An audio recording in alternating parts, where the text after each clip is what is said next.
Hey guys, what's up? So the next poem I'll be reading is 1857, and this is titled Far From Perfect.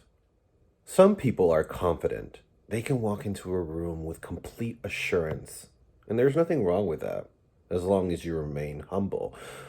That's pretty empowering. But then, there are others that need to wear a mask to get through the day. We can try to fix this or that, edit that with Photoshop, go to the surgeon to have this fixed. But in the end, there will always be another birthmark, another pimple, another blemish, another pound that we added on. We look at these models, singers, actors, and look up to what they do, how they look. But remember, it's all smoke and mirrors. There is no such thing as perfect. And that's okay, because the real beauty lies in our flaws, inside or out. Far from perfect. There's a recording in my head. I hear it before I get my coffee in the morning, when it's time to get my mail in the afternoon, and when I'm about to get comfortable in bed at night.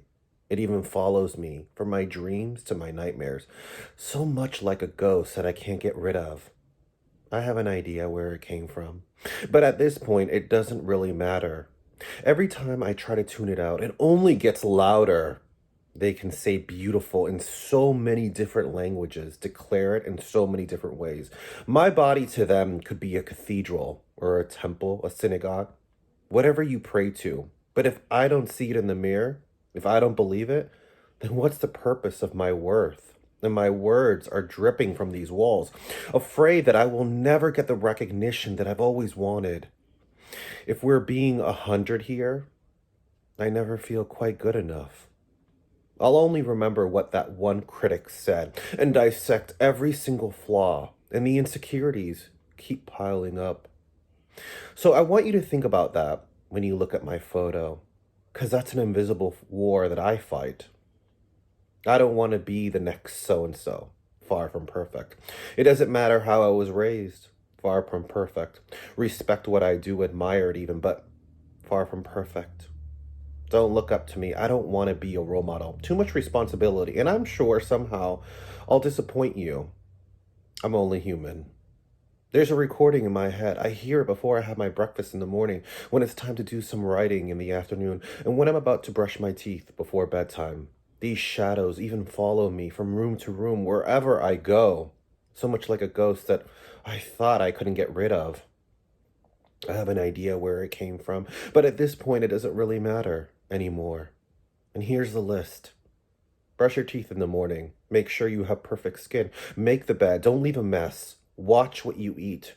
You don't want to repeat those chubby ears. Grow out your hair. I don't like you bald. Trim your beard. It's too thick. That scent is better than the last one. Go back to the gym. You're starting to get flabby. You could be so much more attractive if you did this. Don't wear those low shorts. You don't have the body for them. Say thank you and please open the door for the lady no matter what. Don't speak back. Wait your turn. Think outside the box when writing. It's time for something new. Be more open-minded for friendship. Stop being so guarded.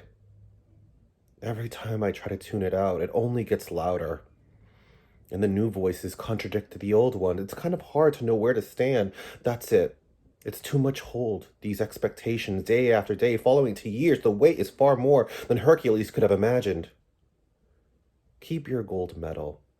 I've always been fond of silver myself, far from perfect. Despite where you are in that race, it's all in your head. I never saw it as a competition. Far from perfect. Whatever negativity you said is only going to make me keep writing my book.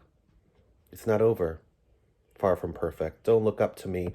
I don't want to be a role model. Yes, I want to feel worthy, but I want to be humble. And my message is, beauty is not only in the flaws and imperfections, but how we never give up.